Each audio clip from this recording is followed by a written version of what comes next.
5 seconds. I am glad to welcome you to this first All India Conference on Letters to be held under the auspices of the central government. The history of India's achievement in the field of letters extends over millenniums and is evidence of the innate genius of the people and the encouragement and support extended by enlightened kings and other lovers of letters.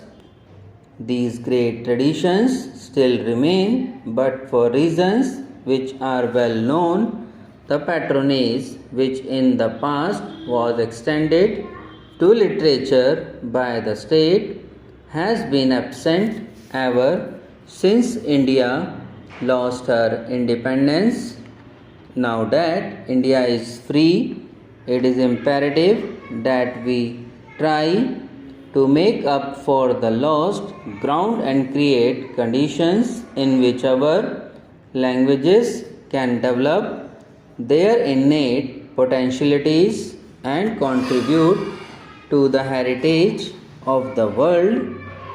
I am briefly refer to the proposal which was put forward over 5 years ago by the Asiatic Society of Bengal for the establishment of a national cultural trust.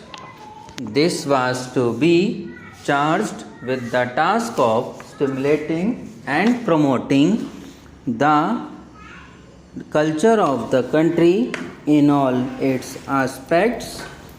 The society proposed that the trust should function as an autonomous body and consist of 3 academics, viz. An Academy of Letters to deal with Indian languages, literature, philosophy and history, an Academy of Art and Architecture, and an Academy of Dance, Drama and Music.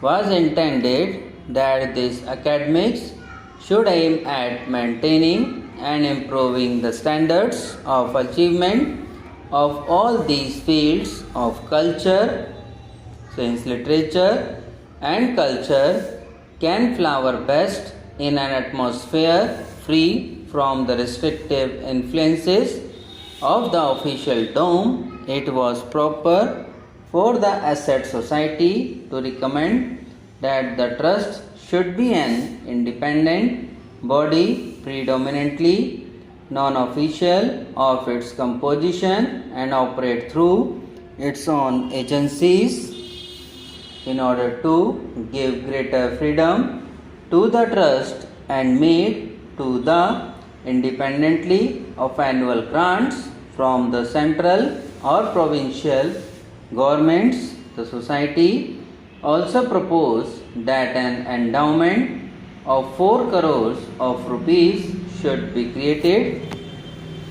The proposals were referred to the Central Advisory Board of Education, which asked one of its committees to examine them. Accordingly, it was recommended that the central government should contribute half the amount, while the provincial governments and the Indian states should contribute the balance. You are all aware that ever since the attainment of independence, the country has been passing through a period of difficulty. As you know, the financial difficulties still continue, and this is not certain when the government will be in a position to carry out its program in respect of the trust.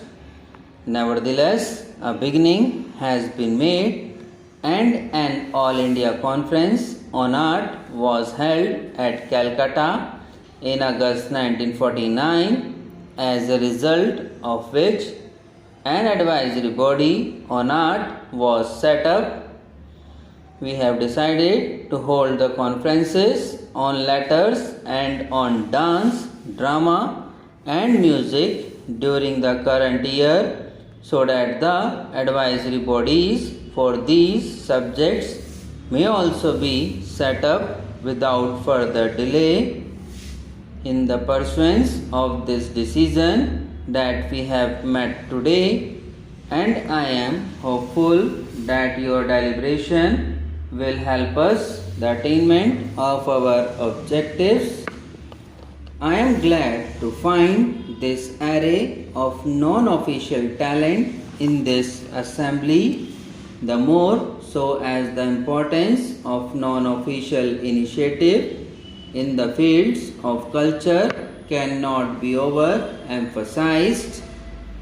If you look at the agenda, you will find that the first item for your consideration is a proposal for the establishment of an Indian Academy of Letters, which will coordinate is perhaps an unfortunate word because all literary creation is an expression of the freedom of the spirit and does not lend itself to control an organization.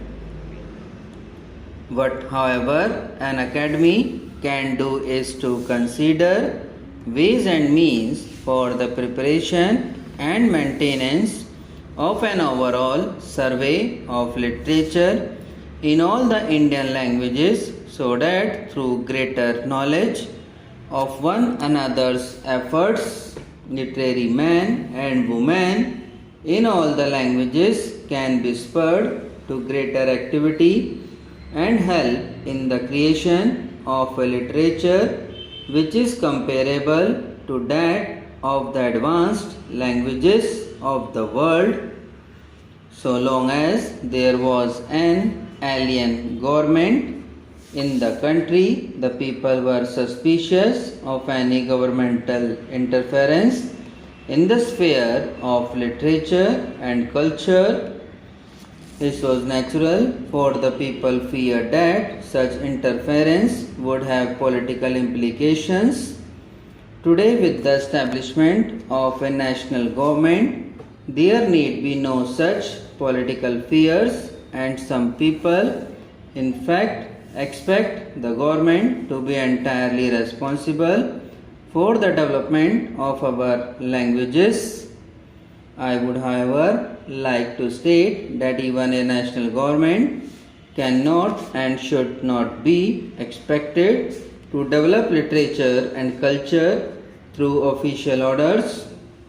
The government should certainly help both by material assistance and by creating an atmosphere which is congenial to cultural activities, but the main work of the development of literature and culture must be the responsibility of individuals endowed with talent and genius. Subscribe now and press the bell icon. Never miss an update.